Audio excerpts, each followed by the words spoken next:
Welcome to Flow of Miracles month energy reading for February.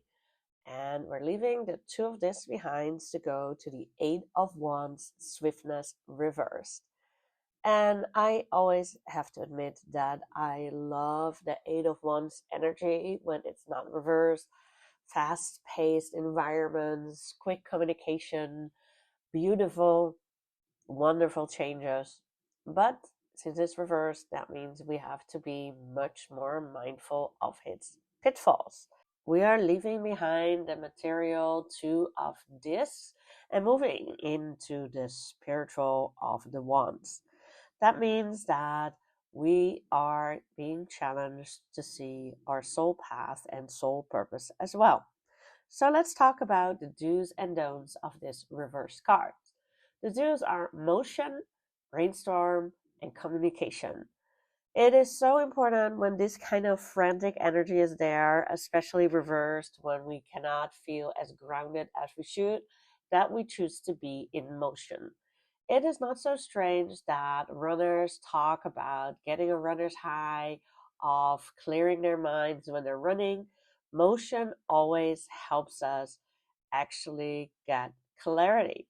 And it helps that if we have too much motion in our energy field, that we actually move it into the physical world so that we can actually feel good.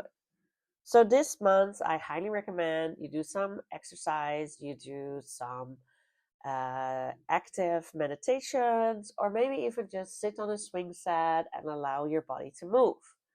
The second do, brainstorm, reminds us that this kind of big flows of energy really help us when we want to do something creatively. So if you're brainstorming for solutions, if you're brainstorming for subjects for your blog or for your videos, or if you're thinking about planning some changes in your home, now is the time to use this energy to really brainstorm.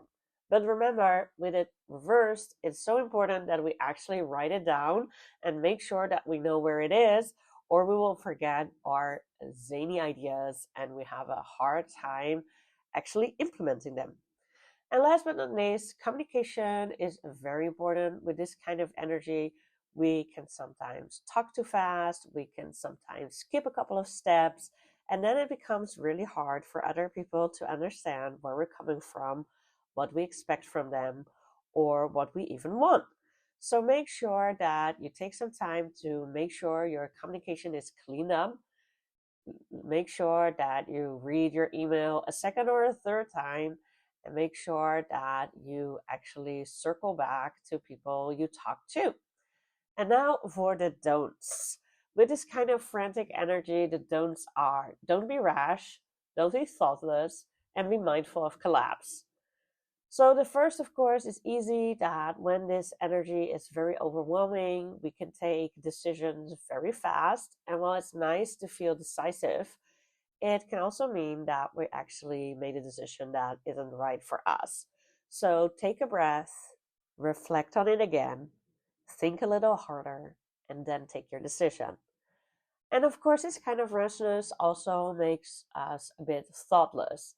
And I especially want to talk about this don't because when we're so busy in our own rush, in our own energy, it's really, really hard to be mindful of the people around us.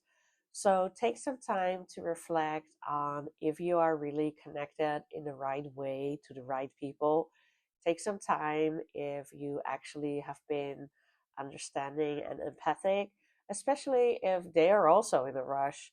Make sure that mutual impatience doesn't end up into mutual annoyances or anger or even worse. And last but not least, I highly recommend that you are very mindful that you don't collapse. With so much energy, it can be super hard to actually feel your own boundaries, be they physical, mental, or emotional, or even spiritual. So make sure that you actually take a breath or do a meditation. I will actually be hosting one as well this month to actually make sure you're doing well for yourself. Have a blessed month and hope to see you in the practice or at the meditation event.